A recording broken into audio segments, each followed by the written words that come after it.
Hey everybody, glad to be able to be back and make another video with you. Today I wanted to talk just a little bit about sentence stems and sentence frames. So for some folks that I've been talking to, I've talked about this video for quite a while, and here it finally is.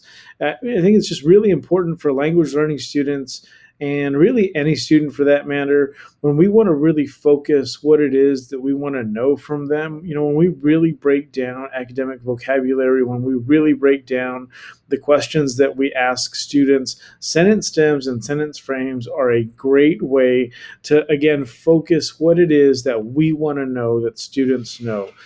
It does a number of things for students, which you'll see in the video, throughout this video. I'm sorry. First of all, let's just look at the difference. Sentence frames are just like the frame of a picture. You're taking an answer and you're putting boundaries around it. So, yeah, there's blank spaces there, but you kind of fill in so that way, especially language learning students don't have to worry about all the kind of innuendos of writing and or answering a question. So when you start out with my favorite food is, you take out a lot of thinking when it goes in there. You begin the sentence for them, the capital letters, all those little things that we tend to ask for, punctuation, the because, right? You don't have to ask them for a why. You're putting in the because and telling a student, I want you to tell me why. So sentence frames really put a frame and focus a student's thinking. So sentence starters or sentence stems do the same thing, but leave it open ended. I like to eat. So you see the difference there. Whereas frames kind of have a beginning and end, a sentence starter just kind of starts the sentence and then lets kids go. So when we think about, well, how do I help a beginning language learner? Sentence frames are a great way to do that, regardless of what grade level they're in, because we tend to look at what we need a student to know.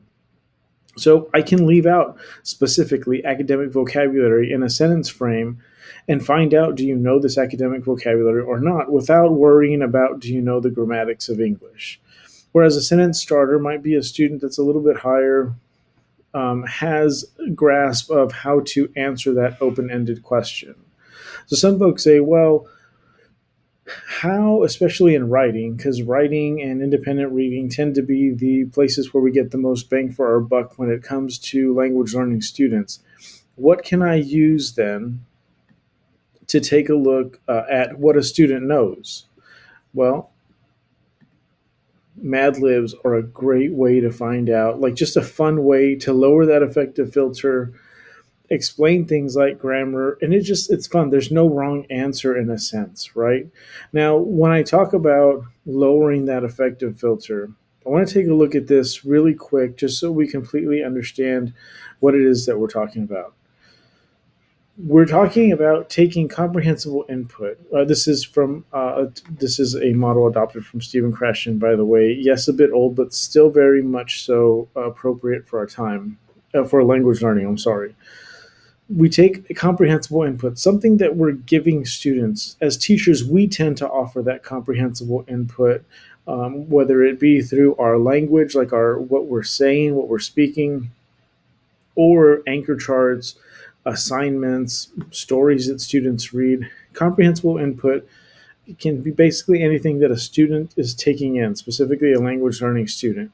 And there's this effective filter that takes place. Think about when you're in a fight or flight situation or a high anxiety situation, your filter goes way up. It's kind of a little bit more difficult to think, right? So when a language learning student or a student who doesn't read well, for example, I'll use myself as an example, it always raised my anxiety when I knew I had to read soon in class.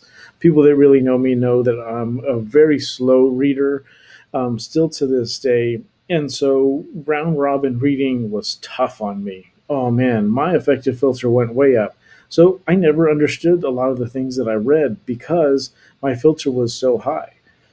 I could read what was on the paper, but it didn't mean that I was really taking anything in. Well, language learning students who sometimes already feel a bit uneasy in class have a filter that needs to come down.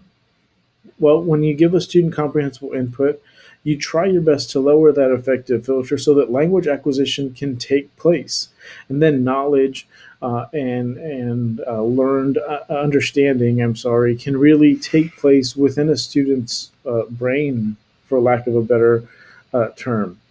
It's important for students to feel comfortable. And it's not just a comfort like, oh, I belong in class. I mean, it can be that simple, should be that simple, but it's also the idea that you're learning something new. I mean, think about us as adults. Change comes, and we're like, oh man, we don't do well with change typically because we're so used to just this effective filter going up. Then we no longer have the ability to be flexible. And over time, we're able to kind of process what's going on, and then we start kind of weaving through the change that's taking place. Well, language learners have to do this in real time, in a sense. They have to be able to really translate what's going on in class constantly. So, I mean, think about how fatigued your mind would be having to translate what's coming at you and then being in a heightened anxiety state. That's why something like Mad Libs can really help a kid because there's no anxiety there, right? Now, granted, this is for a specific grade level in a sense, right? But you can take this up or bring this down any way you want. It's just a great example of almost like a story frame that kids can use just to help them play with the language in a sense. Help students play with vocabulary, play with grammatical understandings, things like that. So, doesn't mean that we lower or water down any type of curriculum. We don't water anything down, but what we're doing is we're offering curriculum at a little bit more paced or in chunks. We're really focusing on what it is that we want to know. So here are some examples, right? We take a question like, what is the main message of the story? The question that would generally be at the end of some types of text, ELA text, and we switch it over to give the students a sentence starter. Again, a student that probably already has intermediate or good grasp of language. Or we turn around and we give the answer in a sense of what the main message is without using the vocabulary or academic vocabulary of main message. At that point, we don't really want to know if a student understands that that's the main message of what they read. We just want to know if they understand what main message is or can use that academic vocabulary within an answer choice or within a response. You can also use this in other subject areas, right? Things like condensation, evaporation. It's really great for science. It's also good for math. Really, it's good for any subject area. But these are just some examples of how we as teachers can turn around and lower that filter, so students aren't worried so much about what is it that my teacher is going to see. Instead, they're able to kind of sift through what they don't need for that specific task and then just get right to the meat in a sense. So, like, we're not counting off for spelling, we're only looking for the academic vocabulary that a student would use. So, to wrap things up a little bit, why do we use sentence stems and sentence frames? Because it can help focus academic vocabulary and it helps students uh, begin to manipulate language. It certainly lowers the student's risk level. It lowers that affective filter. I don't feel as anxious to try and give my answer if I don't think that I can be wrong, in a sense. Then I'm just going to go ahead and put out what I think. And you, as teacher, or we as teachers, then reinforce that idea by praising or offering alternative understandings of what it is that we want students to understand. And of course, it allows for student creativity. Again, that manipulation of language. How can I play with this? What kind of words can I use? Things like that. Anyhow, I really hope that this helps. Sentence stems and sentence frames are just huge, great help of strategy for students and for teachers because it focuses that instruction and it helps to focus understanding on both ends. I hope this helps a little bit and talk to you guys soon.